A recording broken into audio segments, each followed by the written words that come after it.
Silakan Dewan Adat. Oke, baik, terima kasih buat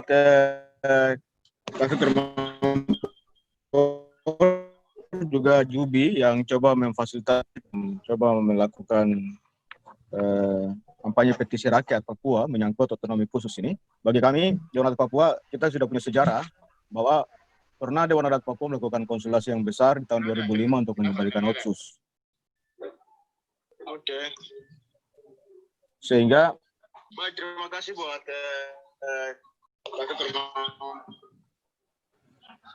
kita hari ini.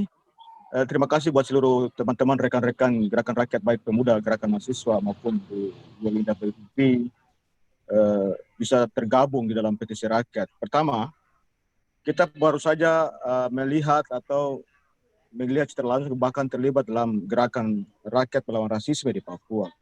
Itu situasi terakhir dalam beberapa bulan terakhir ini.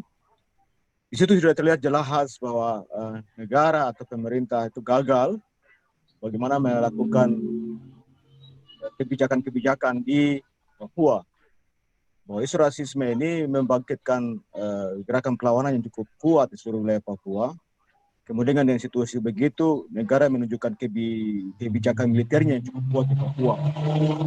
Artinya mereka cukup intimidasi, kemudian orang-orang yang tidak bersalah itu kemudian ditangkap dan dipenjarakan, bahkan dijatuhi hukuman yang sebenarnya tidak harus dilakukan oleh negara. Artinya bahwa negara gagal melakukan penerapan hukum di Papua, negara gagal melakukan pembangunan di Papua. Itu dalam kondisi rasisme kemarin. Tapi ingat bahwa di rasisme kemarin juga situasi seperti begitu dimanfaatkan oleh elit-elit Papua, elit yang mengatasnamakan adat.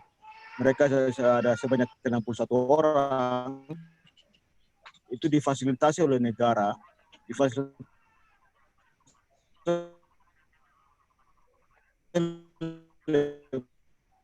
Badan Intelijen Negara untuk ke Jakarta telah dipakai atau orang-orang yang dipercaya oleh rakyat Papua untuk menyelesaikan persoalan Papua. Hal ini pasti akan terjadi di Otsus Jilid kedua.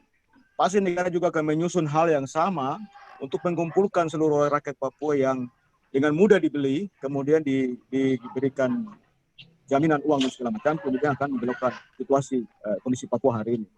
Kita lihat juga terakhir ada Bapenas kemarin, kemudian ada beberapa webinar yang bicara tentang Otsus, bahkan kemarin ada pansus DPR, DPD Papua.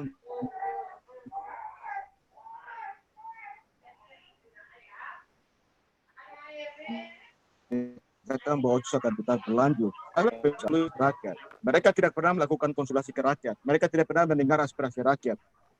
Itu terjadi hari ini.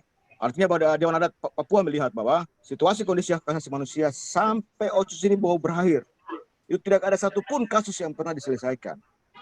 Perampasan tanah adat, kita lihat rakyat-rakyat digusur beberapa di wilayah, hampir seluruh wilayah adat, itu terjadi penipuan. Bahkan terakhir mereka berdebat tentang Freeport.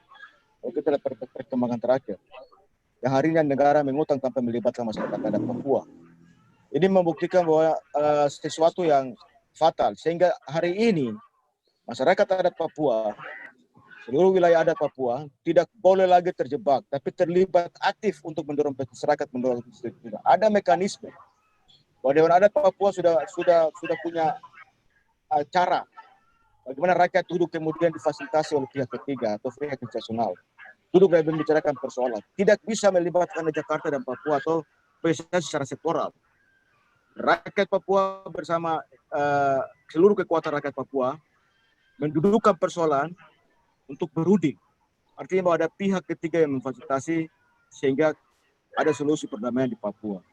Ada kalau rakyat Papua, masyarakat adat Papua hari ini ingin menentukan nasib sendiri, ada mekanisme-mekanisme yang akan dilakukan. Itu kunci bahwa perundingan internasional untuk menyelesaikan solusi politik Papua lewat mekanisme penyelesaian politik referendum atau apapun caranya, itu adalah cara yang paling demokratis. Tidak boleh lagi ada penipuan masyarakat adat. Untuk itu kepada seluruh masyarakat adat di 7 wilayah adat, untuk menjaga seluruh wilayah adatnya, mengkonsultasikan masyarakat adatnya, mendorong masyarakat adat untuk mulai terlibat di dalam mengawal petisi masyarakat. Kita tidak boleh terjebak kepada anggota DPD atau DPR yang dipilih karena transaksi politik yang kami tahu bahwa mereka bukan dipilih secara jelas. Mereka rakyat ditipu. Kita tahu bahwa transaksi pemilu kemarin transaksi yang sangat kotor, demokrasi yang sangat kotor, sehingga kita tidak bisa percaya kepada anggota Dewan Perwakilan Daerah maupun Dewan Perwakilan Rakyat yang ada di Jakarta. Kami menghimbau juga, kami menegaskan kepada Majelis Rakyat Papua yang sudah memberikan kontribusi melalui mekanisme rapat pleno luar biasa antara Papua dan Papua Barat. Ada kata terakhir di situ bahwa mereka akan menarik kembali OSUS untuk dievaluasi secara luruh sesuai dengan mekanisme yang mereka punya di Undang-Undang OSUS pasal 77. Tapi juga ada yang menegaskan bahwa mereka akan melibatkan rakyat akan hadir di situ kemudian mengevaluasi secara menyeluruh. Jadi tidak boleh ada kepentingan siapapun lewat Mendagri ataupun lewat Dewan Perwakilan Daerah atau Dewan Perwakilan Rakyat adat di seluruh wilayah Papua bersama dengan gerakan rakyat baik yang ada saat ini di dalam pendiskusian ini terlibat aktif